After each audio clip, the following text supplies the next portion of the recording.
Alors, Florian, bonjour. Donc, tu es le nouveau président du club des Hospitaliers Valenciennes.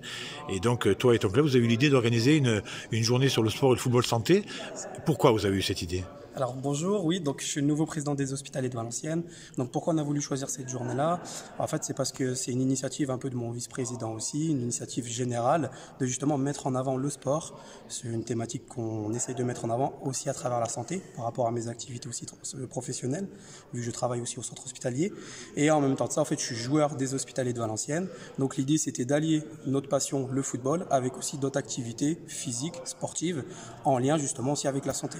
Et donc, il y a plusieurs partenaires qui sont partenaires. concernés. Donc les partenaires principaux, donc on a le centre hospitalier de Valenciennes, qui nous ont beaucoup soutenus, la maison sport santé, l'université Montlouis qui nous prête aussi ses installations et qui nous a mis aussi à disposition du matériel, et après des autres partenaires extérieurs qui sont venus ici nous aider, du type les diététiciens, les diététiciennes, la restauration du centre hospitalier aussi qui nous a fait des menus un peu de diète pour justement valoriser cette journée. Il y avait la Croix-Rouge qui était là, il y avait Univers Sport Santé, une association, il y avait un tabacologue, un alcoologue qui était là aussi, pour justement mettre en avant, et avec des stands de prévention. En fait, l'idée, c'était d'avoir un petit peu un parcours stand de prévention, activités sportives, et en parallèle de ça, un tournoi de Sixte qui a eu lieu aussi ce matin. D'accord. Et en plus, donc là-bas, c'est le football, mais il y avait aussi quand même une section de tennis qui a une section le tennis santé. Donc c'est sympa d'avoir invité une section qui est déjà bien engagée dans le domaine. C'est ça, tout à fait. Non, on a souhaité aussi inclure vraiment un maximum de monde. Donc ça, ce contact-là, on l'a eu aussi à travers la maison sport santé, et à travers aussi, en fait, il y a eu aussi une activité de marche nordique. C'est Apaval, en fait, une association avec des APA qui ont aussi mis en place une activité avec une marche nordique, avec des bâtons. Et en fait, ça a attiré aussi du monde comme ça. Et après, concrètement, sur la finalité, au fait, c'est que ça a amené du monde grâce à la communication. Ça a été beaucoup de bouche à oreille. C'est la première édition. Donc voilà, il y aura sûrement des choses à rééditer, à retravailler.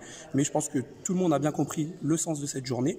Et après, je pense que c'est juste des petits détails à réajuster pour justement refaire une nouvelle session l'année prochaine avec grand plaisir. D'accord. Et en conclusion, donc ce type de journée, ça devrait être un exemple pour d'autres clubs de foot d'entreprise ou autres pour. Tout à fait. Non, vraiment, c'est vraiment quelque chose que tout le monde faut l'ouvrir à tout le monde. Il faut vraiment que les équipes de foot entreprise aussi s'allient à ce type de projet, parce qu'on a aussi cette partie football à amener aussi potentiellement ce type de projet. Et après, concrètement, c'est les contacts, c'est le carnet d'adresses, les contacts qui font qu'on peut amener ce type de journée. Mais sincèrement, je le conseille à tout le monde. On a eu une belle journée, tout le monde était très content de la journée. Alors, vous voyez, il y a peut-être des ajustements à faire, mais vraiment tout le monde a apprécié. Et à l'année prochaine. Ok, merci à toi, Florian. Merci beaucoup, c'est gentil.